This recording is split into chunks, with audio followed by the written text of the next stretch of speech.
Hello, and once again we have art critic and author Elizabeth Fullerton hosting today's episode with guest artist KATE MCCGWIRE, who makes eye and imagination boggling creature creations from bird feathers. Let's hear the discussion they shared. Hello and a warm welcome to our guest, the wonderful KATE McCguire. How are you doing, KATE? I'm very well, thank you. To give you an introduction to KATE's practice, KATE creates magical sculptures and installations from feathers. In her hands, these soft plumes are transformed to resemble the texture of flaky ash or angry pustules or an exotic flower or scales of a snake. Her site-specific installations, often in historic buildings, conjure oozing slicks of oil or a carpet or a gushing liquid that threatens to engulf the space. Her sculptures are frequently described as otherworldly, with reason, as they suggest a halfway state between living and dead, sometimes contained and contorted within vitrines like caged, fabulous beasts, other times sprawling and encroaching. They inspire a visceral response, often a tug-of-war between seduction and repulsion, or even fear. KATE has one of the most intriguing studios I've ever visited. Being situated on a barge, the studio is home to an array of feathers, each carefully labelled and moth-proofed in hundreds of drawers. When I visited her, she was creating a colossal, intimidating work of black crow's feathers called gyre that looked like a giant witch's plait and seemed to swell and expand through the small space. KATE's book for today is Where the Crawdads Sing, an extraordinary first novel by the wildlife scientist Delia Owens. I'll give a quick summary of the book so we can get onto our discussion. Where the Crawdads Sing is set in the coastal marshlands of North Carolina and centers on Kaya Clark, known by the local villagers as the Marsh Girl. This is a story of appalling child neglect and abuse as Kaya is abandoned one by her family members and learns to fend for herself pretty much from 6 onward. Her one true friend, and really the other central character in the book, is the Marsh. Her passage into adulthood is entwined with a murder mystery. A popular local boy, Chase Andrews, who she went out with, is found dead, and the murder inquiry comes closer and closer to her door. So, KATE, knowing that you grew up in the Norfolk Broads and that Kaya loves birds, I can see many initial affinities with this book. Can you tell me a little bit more about why you chose it? Quite a few of my friends had said to me, you must read this book. And I think mainly it was because this girl, Kaya, collected feathers. And so I was rather reluctant because I thought I was going to be a bit twee. And then when I read it, actually, it was remarkable because it linked so much to my childhood, not in the sense of neglect so much, but the freedom I had as a child. I think possibly now, if parents let their children do as much as we did, they would probably be criticised for being neglectful. We would leave the house in the morning from a very early age and not come back till nighttime, and often on the water, often in boats. You know, we'd have situations, my brother and I, where the outboard motor would fall off the back of the boat miles from home, and we would have to dive in the mud and try and find this outboard motor to get it back and then row home, and it would take hours and it would be dark. So the landscape and description of the marshland is so similar in many, many ways to my life on the Norfolk Broads.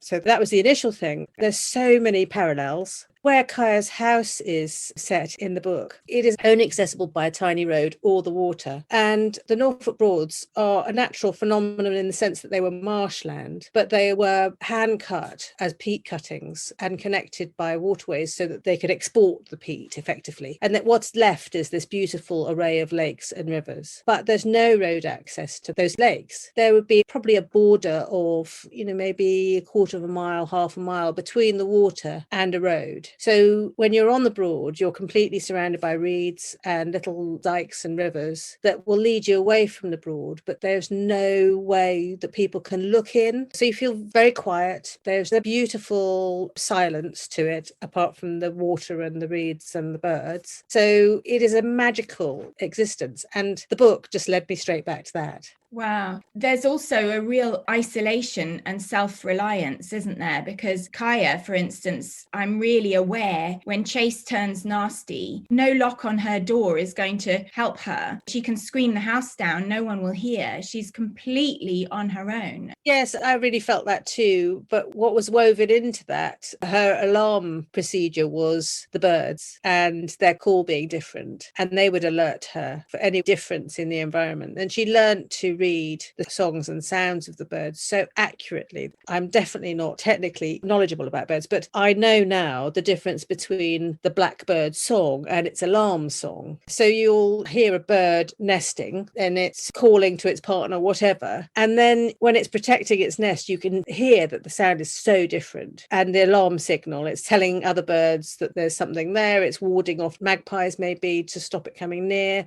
I was intrigued by her relying on the calls of the birds being different that will alert her of people coming. Yeah, she's amazingly able to escape anytime she wants to, isn't she? She dodges away from the truancy officers who come to try to get her to go to school. She's able to dodge the police. She's able to escape from Chase when he comes after her. So she does really rely on, as you say, nature's patterns and calls and responses. It's incredible. Yeah, I know from just walking around here, there are paths in the woodlands that are not human. They are deer or badgers or foxes. So they are very clearly marked, but they're overgrown. So they're tunnels. And she will use those tunnels to escape. Yeah. So she knows where they all are. And most humans wouldn't go through them. Yeah, that's actually really true. I also noticed that Kaya is very obsessive in her collecting of feathers, in her understanding of nature. And I wondered if you saw some kinship in that obsessive aspect, because your works, when you look at the sheer volume of feathers, I remember reading, I think it was one of your really early works, Brood from 2004, used 23,000 wishbones. Is that correct? So Correct, yeah. to be able to assemble that kind of monumental volume for a sculpture seems to me quite obsessive. I wondered if you felt any parallels. Of course, there are parallels. I mean, I suppose the difference I see is that I'm always working with birds that are common birds. They're overlooked probably, as in the crow or magpie, rather regarded as pests. And I will be collecting a number of the same type of feather. What she has got on her wall, and one of the gifts that was left to her by Tate, was the eyebrow feather of a heron. You know, that sort of thing is a unique feather on one bird. So to find that naturally fallen is really, really, really difficult. And that's why the things that he has given her, like the tropic bird tail feather, I mean, they are remarkable. I looked it up, actually. I didn't know what a tropic bird looked like, but it is, you know, quite a short, slightly stubby bird. And then it has got this remarkable long flowing tail. So as it flies, it sort of swoops around this tail, which is quite unusual because birds' tail feathers tend to be quite rigid. It doesn't mention it in the book. When I was talking to a racing pigeon person about their birds, they were talking about the retrices are the wing feathers,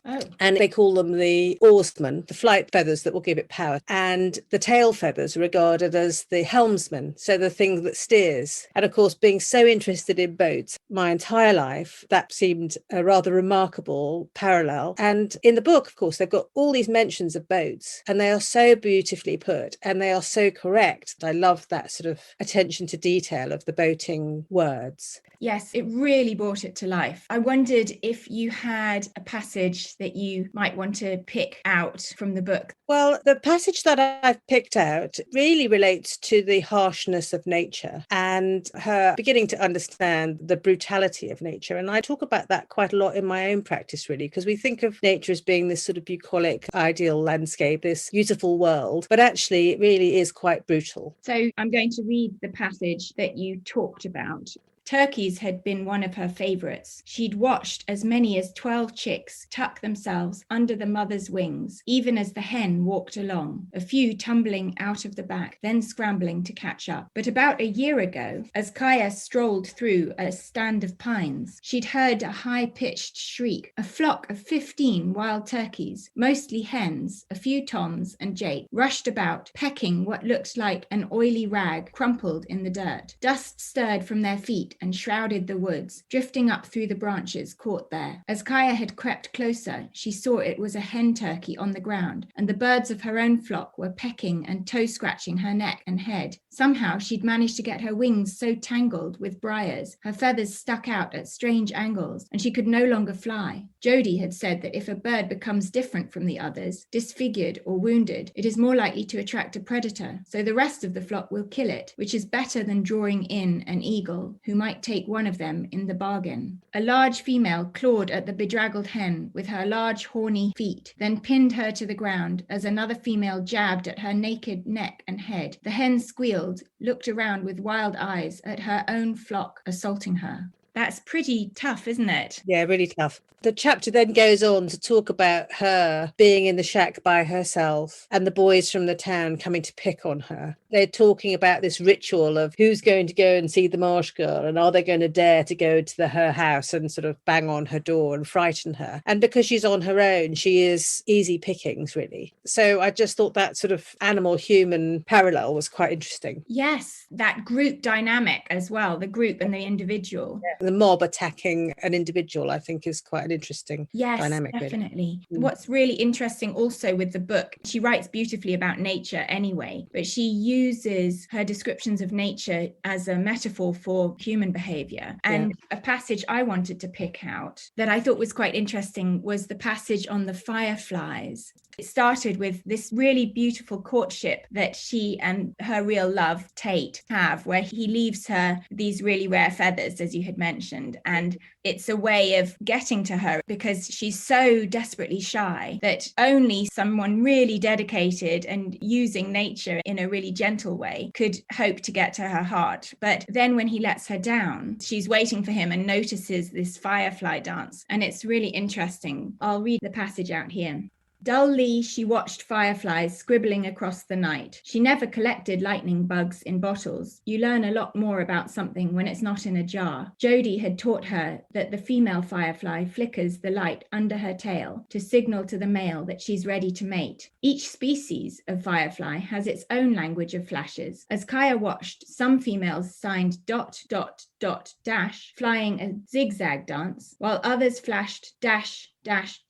in a different dance pattern. The males, of course, knew the signals of their species and flew only to those females. Suddenly, Kaya sat up and paid attention. One of the females had changed her code. First, she flashed the proper sequence of dashes and dots, attracting a male of her species, and they mated. Then she flickered a different signal, and a male of a different species flew to her. Reading her message, the second male was convinced he'd found a willing female of his own kind and hovered above her to mate. But suddenly, the female firefly reached up, grabbed him with her mouth, and ate him, chewing all 6 legs and both wings. Kaya watched others. The females got what they wanted. First a mate, then a meal, just by changing their signals. I really like that. Yeah, I really like that. But in a way, she's not in control, is she, at all during the book with regards to men? Yes, except, spoiler alert, yes, at the end. Yes.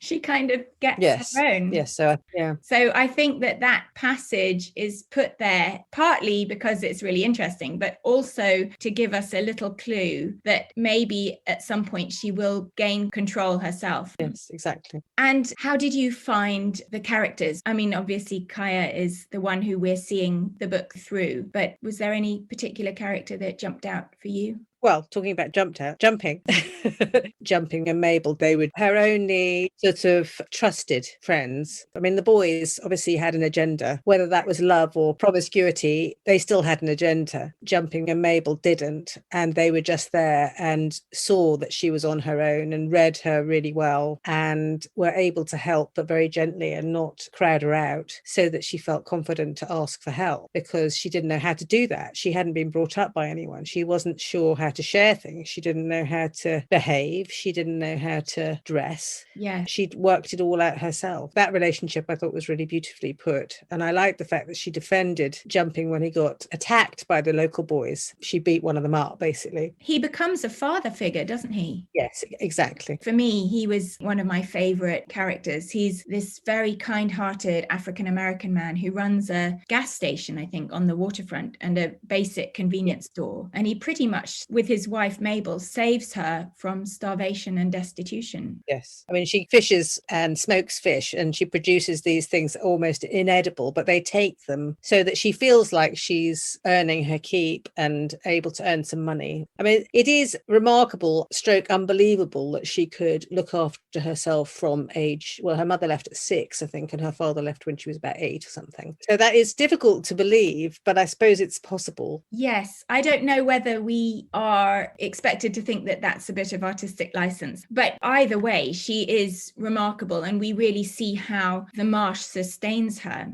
And her companions, of course, are the birds, and the way she makes food for herself, but she always makes food for the birds. Even though she has almost nothing, she's surviving on grits, and she Yes. always makes enough for them. Yes. And, the description of her going to feed the gulls and how they walk on her feet and swirl around her so that she's almost invisible within this flock, I thought was rather beautifully put. Definitely, because when I think of seagulls, I'm thinking of them swooping down to grab my chips. I'm always a bit alarmed about seagulls because they seem a bit ferocious, but there she is at one with them. There's this sort of love affair going on, or real friendship, like you say. And she can identify individuals within the flock, which is quite interesting. I love the idea of being so in tune with nature that you can summon birds on your wishes.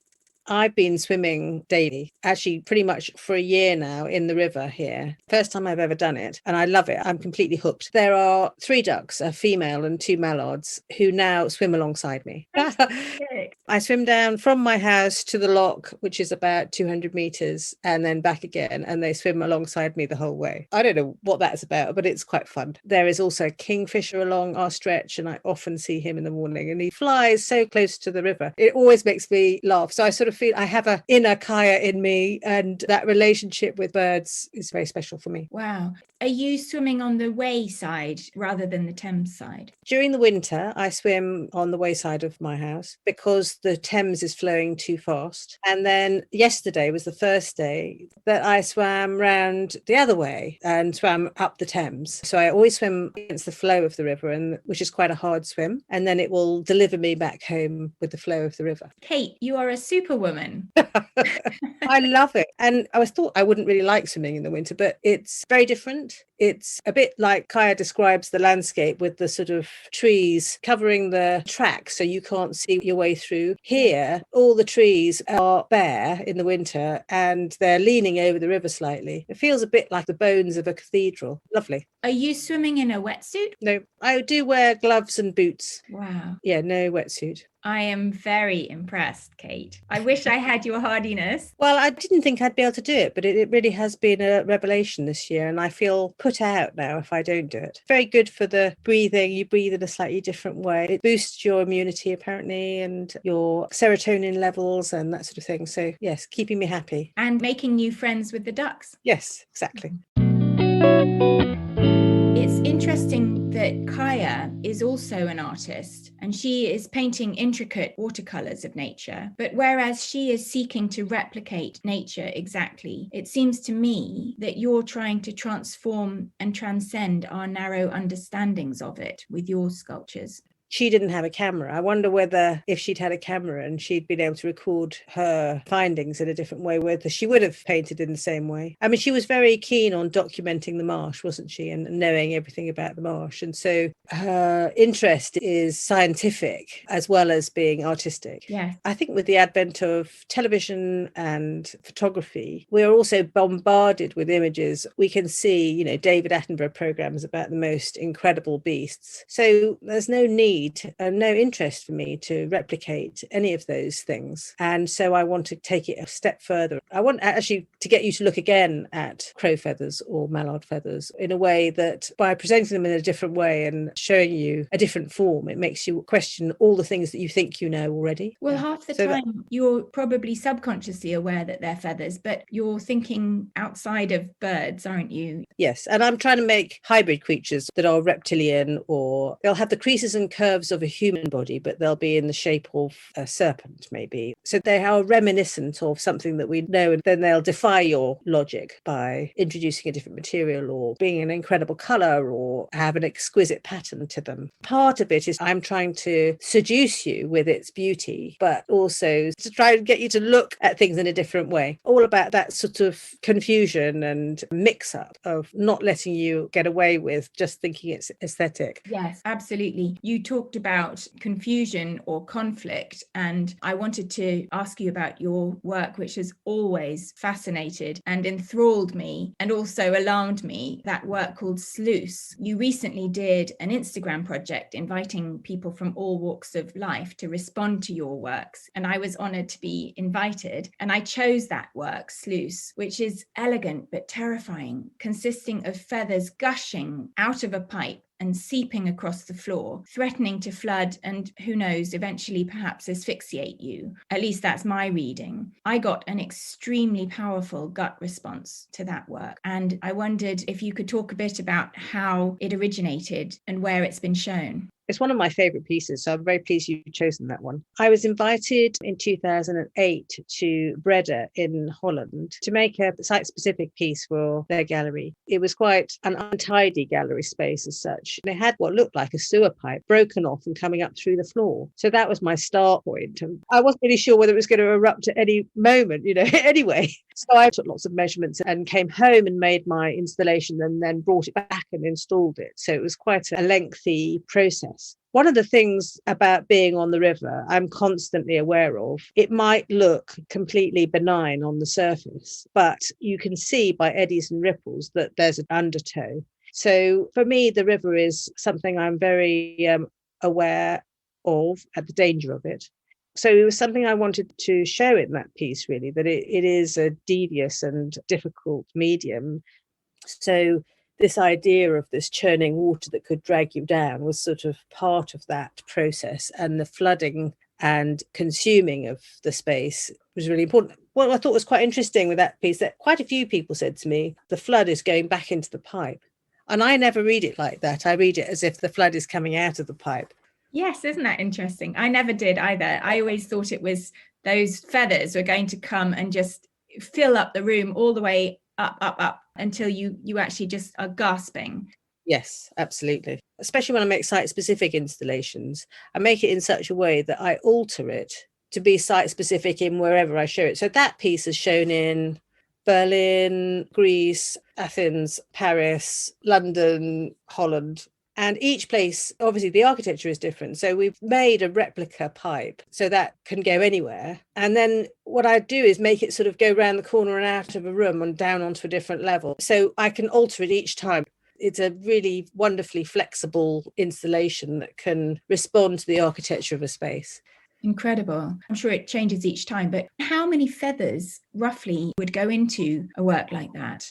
Oh, I would think above 10,000 feathers, and they all come from racing pigeon enthusiasts. I've been collecting for probably about 15 years now, and racing pigeon enthusiasts from all over the country send me their molted birds' feathers. So they molt in April and October naturally in the coop. They can't race during that time because they haven't got enough feathers to support their flight over a distance. And they just scoop them up and send them to me in self-addressed envelopes. So I've got thousands all stored in a freezer. And as long as they don't get moths and things like that, you can reuse them time and time again. They don't deteriorate.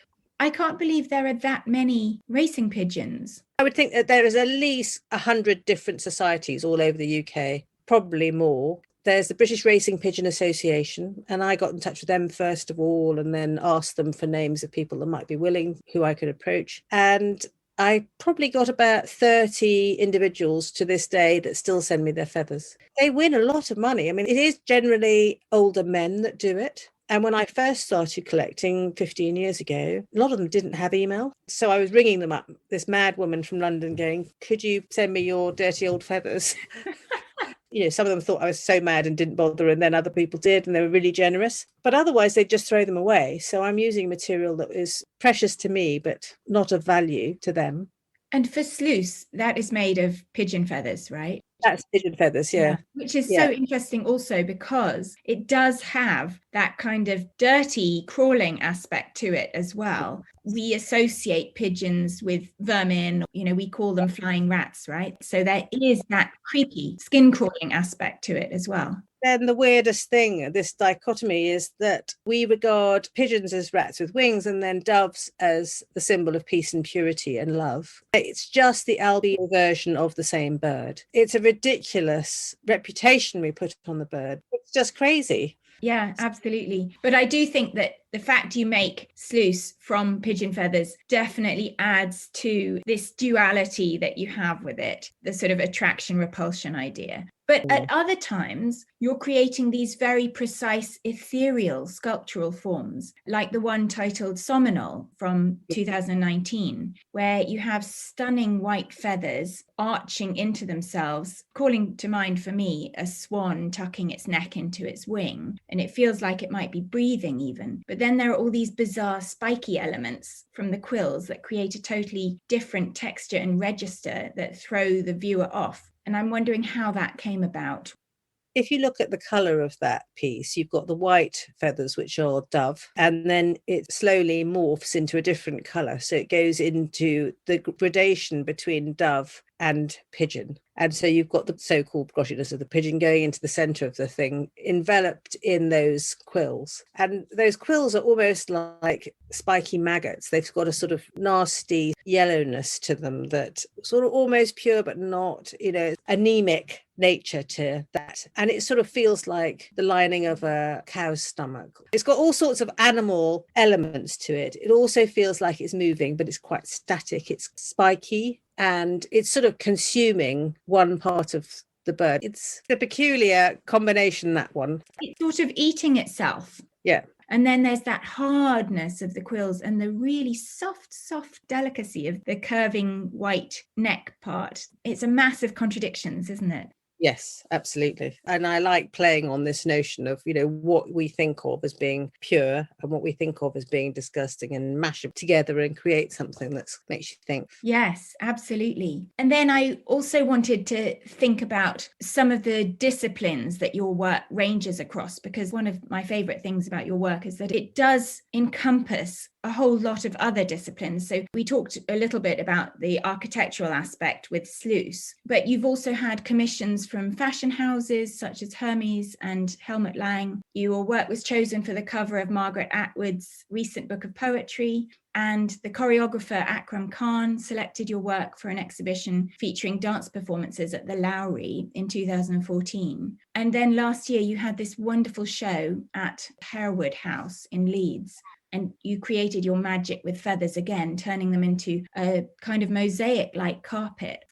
I had the delight to be asked to do a solo show at Harewood House last year. And it was a year in the planning, and then COVID hit, of course, and that was another story. Walking around the house, it's incredibly ornate. The top designers of the day, of that period, had come to Harewood to do the decor. So you've got Robert Adam ceilings and floor design, and you've got Thomas Chippendale doing the furniture and the mirrors and lots of gilding and cherubs. And the wallpaper is bright yellow silk, and quite a difficult room in a way, but it is bathed in light and it looks out on the beautiful Capability Brown gardens. So it was a challenge that I decided to go, okay, let's do something quite remarkable here. It's probably the most joyous and elaborate piece I've ever made. I decided to work with the idea of mirrors because the room is surrounded. It is on every single wall in the space, there is very ornate mirrors. So I used the mirrors as a sort of kaleidoscope. So I made a quarter of the design that I was trying to achieve, which was to mimic the design that Robert Adam had put on the ceiling, which is all based in nature and fronds of fern and curlicue, acanthus leaves and that sort of thing. And then the floor was also Robert Adam carpet, which was taken up for restoration. So I was really replacing the carpet that had been removed. And so these two quadrants made up up completely different, complete squares of the design. It's very difficult to explain without actually seeing it. So you walked in the room and you will see one complete design echoed in the mirror. And then as you walk across the room, the design will change miraculously to another design. Each one seems to fill the room. So it's quite a difficult thing to imagine, but it worked. They were very, very ornate, all made out of pheasant feathers. The pheasant shoot on the Harewood estate doesn't happen anymore. So this was a sort of celebration of the fact that they had decided to leave nature as it is and not go around having shooting parties, which the house has had and many houses do have. So it was a celebration of the countryside and the beauty of the pheasants. And you've got a remarkable range of feathers of different types within one bird. And it's terrible to think that they're bred for shooting. They are magnificent creatures with absolutely beautiful ornate feathers, and they are just frightened up into the air to be shot for moments of pleasure, of passion for somebody with a gun, which never, ever can be right in my eyes. All the pheasant feathers that I get are from shoots, and I want to celebrate the fact that the birds are phenomenal. I never dye anything. It is the colour that the birds are. If anyone's interested, please go and have a look at the images because they are astounding. The range and detail and the iridescence of the feathers is quite incredible. I was in a way trying to emulate the landscape in that piece. It's a Capability Brown landscape, and so his tradition was to do something quite wild and natural looking in the distance. It's all manufactured. They put a lake in and that sort of thing, moved quite a lot of earth at the time. And then as it comes towards the house, it becomes more and more formal. And then you get the formal garden and the parterre. And then the centre of it is really exquisitely ornate with the room itself. In a way, the outer areas of my piece are very free form and like painterly and wild. And it gets more and more complicated towards the centre. That was the theme behind it. So you've put mirrors in a cross formation? It's in a T-shaped formation. In a T-shaped formation, okay, on the ground. So you're seeing a reflection back of your feather carpet into the mirrors that looks seamless. Yes. And so it gives it a sort of 3D quality, actually. Yeah, very much so. What was so weird about the piece in the end was, taken months and months and months to make it and set it up. And you walked into the room and it felt like it had always been there. It felt so in tune with the room that it felt completely at home. They must have been amazed.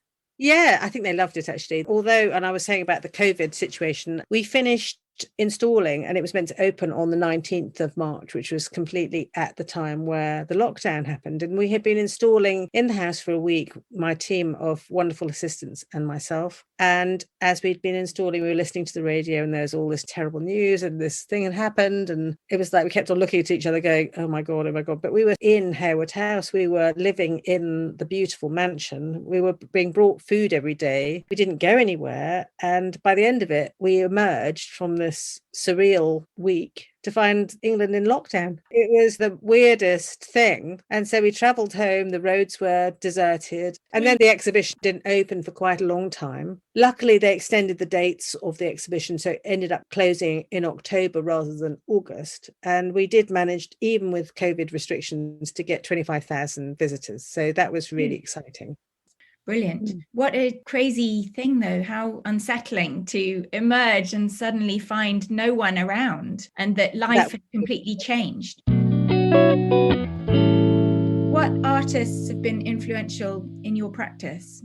Well, mostly female artists, actually. I've got a list here. Mona Hatoum. I love the fact that she is constantly playing with our notions of what's real and scale and a visceral nature. I mean, she's done a lot of things with intestines and scrotum and showing us beauty in something that is not necessarily attractive. Helen Chadwick, of course, also made work with intestines. I've obviously got a bit of an infatuation there. Sort of crude and visceral and very emotional work, but also very beautiful. So the beauty of work is important to me, but also that it has a twist and that is more emotional than that alone. Belinda de Broekere, again, animal, violent, but beautiful. She manages to instill that sense of being within the work, but it is completely truncated and destroyed, but it retains that element of wholeness. Eva Hesse, again, just something that's gut-wrenchingly available to you. And Doris Salcedo using hair and elements of the body and remnants of humans and bones and skin and even bits of lace embedded in tables and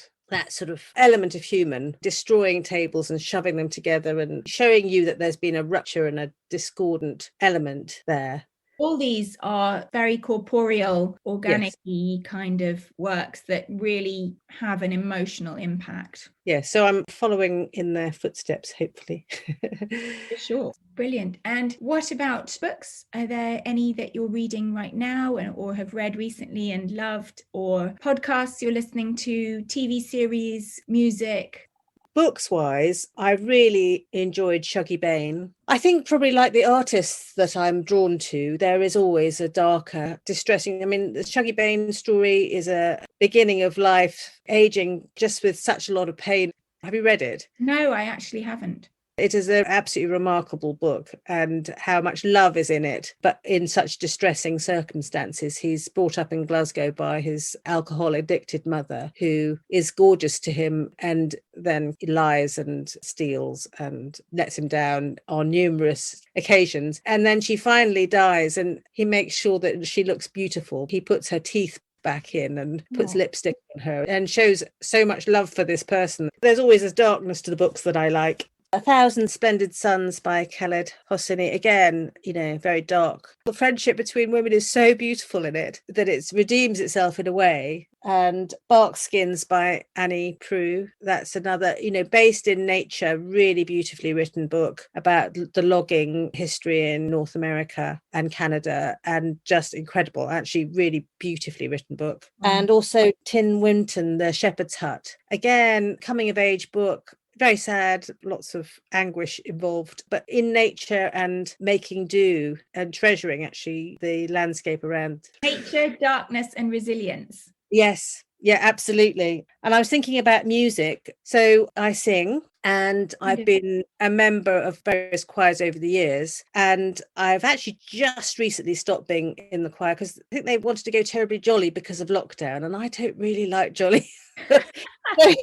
I've got that for the moment, but for the last 25 years, I've been members of choirs, and I love crunchy, discordant, dark music. So Benjamin Britten, one of the pieces I made was in response to Benjamin Britten's Peter Grimes, and it has this passage where it's really, really, really dark and brooding and low, sort of horns and cello and stuff like that. And then it's almost like it changes immediately, and then there's the sun glinting on the window depicted by violins and piccolos, and it's really sort of glinting music, and then it changes to this darkness. So I really love that piece of music. There's a few pieces by Henry Purcell that I've sung in the past, Hear My Prayer, O Lord, and Lord, How Long Will Thou Be Angry? And they are really crunchingly discordant. I mean, they sound so contemporary, but they are incredibly old. And are you listening while you're working as well? Yes, I'm listening to orchestral music, mostly classical music. And then when I'm making a piece, once I finally sort of got to the point where I've got to work for hours on end doing a similar thing, I can listen to audiobooks, and I've listened to a lot.